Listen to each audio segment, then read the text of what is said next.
আসসালামু আলাইকুম। আশা করি সবাই ভালো আছেন। আমার চ্যানেলে সবাইকে স্বাগত। শেখ হাসিনা পদত্যাগ করে ভারত চলে গেছেন এবং যাবার পর অন্তর্বর্তীকালীন সরকার গঠিত হয়েছে, যার নেতৃত্বে রয়েছেন ডক্টর মোহাম্মদ ইউনূস। তার সাথে আছে ছাত্রদের প্রতিনিধি। এখন কথা হচ্ছে, শেখ হাসিনা যাবার আগে একটা উপকার করে গেছেন জাতির।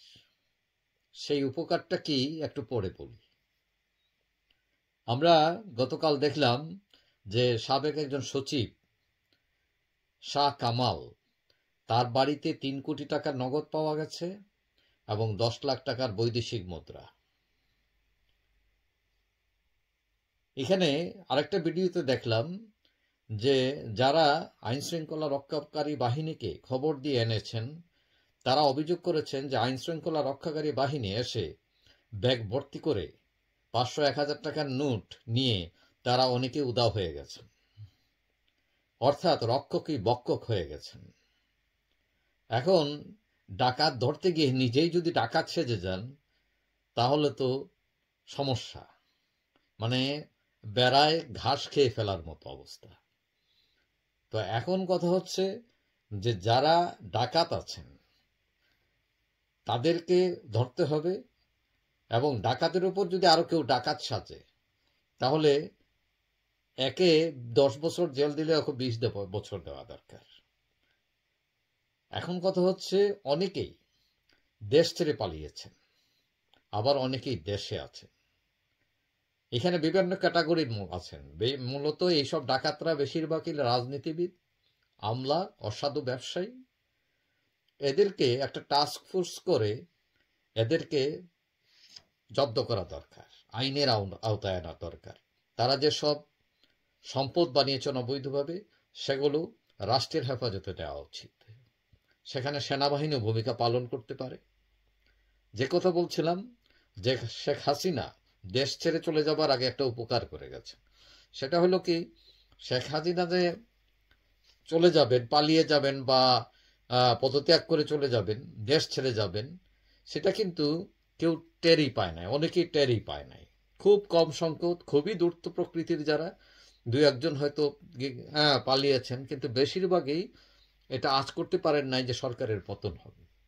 যার ফলে যেমন আমরা সালমান এফ রহমান শুনছিলাম যে উনি শেখ হাসিনার সাথে চলে গেছেন, কিন্তু এখন দেখা যায় না, তিনি ভিতরেই আসছেন এবং তাকে ধরা হয়েছে। তো অনুমান করা হচ্ছে যে বেশিরভাগই আটকা পড়েছেন। এখন শেখ হাসিনা যদি আগে এদের নোটিশ করতেন যে আমি চলে যাব, তোমরাও চলে যাও, তাহলে এসব এদেরকে ধরা সমস্যা ছিল।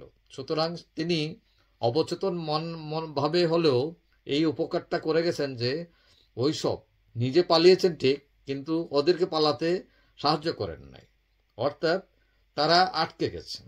এখন এইসব দুর্নীতিবাজ, আমলা, রাজনীতিবিদ, অসাধু ব্যবসায়ী, এরা কিন্তু দেশের ভেতরেই আত্মগোপন করে আছেন। এখন এদেরকে ধরার সময়, এবং আইন শৃঙ্খলা রক্ষাকারী বাহিনী চাইলেই এদেরকে ধরতে পারবে। এবং ধরে ইতিমধ্যে বোঝা যাচ্ছে কিছু কিছু ধরা হয়েছে, কিছু কিছু হয়তো সেনাবাহিনীর তত্ত্বাবধানে এখনো আছে তারা, তাদের নিরাপত্তার কারণে। এখন এদের ধরে তাদের অর্থ সম্পদ অনৈতিকভাবে তারা যা উপার্জন করেছে জব্দ করা, জেল জরিমানা দেওয়া, দরকার হলে তাদেরকে একদম ফাঁসির কাস্টে ঝুলানো দরকার। কেন? কারণ রাষ্ট্রের টাকায় পড়াশোনা করে রাষ্ট্রকে ফকির করে ফেলানো, ডাকাতি করা, সাধারণ মানুষের অধিকার বঞ্চন হরণ করা, এগুলো তো বিরাট একটা পাপ। আবার প্রয়োজন হলে কেউ যদি বিদেশ পালিয়ে যায় সম্পদ নিয়ে, তাদের নাগরিকত্ব বাতিলের একটা উদ্যোগ নেওয়া যেতে পারে, যাতে তারা আর দেশে ফিরতে না পারে, তারা যাতে আবার গুজিয়ে উঠতে না পারে, সুযোগ সন্ধানী হয়ে সুযোগ নিয়ে রাজনৈতিক দলগুলোর সাথে হাত করে তারা যাতে আবার আসতে না পারে এই দেশে। তারপরে অনেকে আছে আইনের ফাঁক দিয়ে বেরোনোর চেষ্টা করবে, সেটাও যাতে না হয়। এখন কথা হচ্ছে, শুধু তারা নয়, যারা এই অপরাধীদের আশ্রয় প্রশ্রয় দেবেন তাদেরকেও শাস্তির আওতায় আনা উচিত। কারণ এই যে আমরা দেখলাম যে তারা বেরোচ্ছেন একজন একজন, তারা কারো না কারো আন্ডারে ছিলেন, কারো না কারো আওতায় প্রশ্রয়ে ছিলেন তারা। সুতরাং এরাও অপরাধী, যারা আশ্রয় প্রশ্রয় দিবেন তারাও অপরাধী, তাদেরকেও আইনের আওতায় আনা উচিত। এবং যারা অপরাধ করছেন এইসব, তারা যাতে ভবিষ্যতে যারা করবেন চিন্তা ভাবনা করে করতে পারেন যে অপরাধ করলে আমাকে কেউ আশ্রয় প্রশ্রয়ও দিবে না, আমার লুকানোর জায়গাও থাকবে না। এই জিনিসটা প্রচেষ্টা করা। যেমন ইউরোপে অনেক জায়গায় আছে, অনেক লোক ট্যাক্স ফাঁকি দেয়, সে হয়তো 1 কোটি টাকা ট্যাক্স ফাঁকি দিয়েছে, তো এখন তারা ধরে ফেলে, তারপরে তারা বলে যে তুমি 1 কোটি টাকা ফাঁকি দিয়েছো, ওই টাকাটা দাও। তখন তারা দিতে চায় না, ওই যে টাকা পকেটে ঢুকলে এটা মায়া হয়ে যায়, তখন তারা ওই যে আইনজীবী এইটা সেটা ধরে বিভিন্নভাবে চেষ্টা করে যে এখান থেকে বেরিয়ে যাওয়ার। তখন সরকার কি করে, ওই 1 কোটি টাকা আদায় করার জন্য দরকার হলে 5 কোটি টাকা খরচ করে। কেন করে? আপনি বলতে পারেন যে 5 কোটি কেন করবে, তাহলে তো তার লাভ কি? তারা এই জন্য করে 5 কোটি টাকা করে, এটা প্রমাণ করে যে অপরাধী যেই হোক তাকে শাস্তি পেতে হবে এবং বেরোনোর কোনো সুযোগ নাই, অন্যদের জন্য ভয় তৈরি করে। তো সুতরাং যারা এখন এইসব লুটপাট করেছেন, রাষ্ট্রের সম্পদ ঘুষ খেয়েছেন, দুর্নীতি করেছেন, হাজার হাজার কোটি টাকার মালিক হয়েছেন, তাদেরকে যদি আইনের আওতায় এনে শাস্তি দেয়া না যায়, অন্যের জন্য অন্য অপরাধীদের জন্য ভয় তৈরি করা না যায়, তাহলে যেই লাভ সেই ক্ষতি। যাই হোক, তো শেখ হাসিনাকে এক হিসাবে ধন্যবাদ যে তিনি ওই যে অপরাধীদেরকে সঙ্গে নিয়ে যান নাই, ওদেরকে ফালাইয়া গেছেন, যে ধরার সুযোগ তৈরি করে দিচ্ছেন। সেই জন্য তাকে ধন্যবাদ দেওয়াই যায়।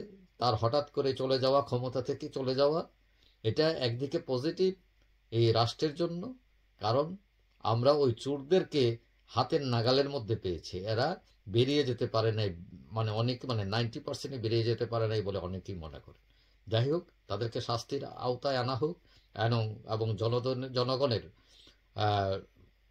সম্পদ লুণ্ঠনকারীদের শাস্তি দিয়ে এবং সেই সম্পদ জনগণের কাছে ফিরিয়ে আনার ব্যবস্থা করা হোক। যাই হোক, সবাই ভালো থাকবেন। আর যারা আমার চ্যানেল সাবস্ক্রাইব করে না, ইচ্ছে করলে করতে পারেন, তাহলে পরবর্তী ভিডিও আপনার কাছে অটোমেটিক চলে যাবে। সবাই ভালো থাকবেন। আল্লাহ হাফেজ।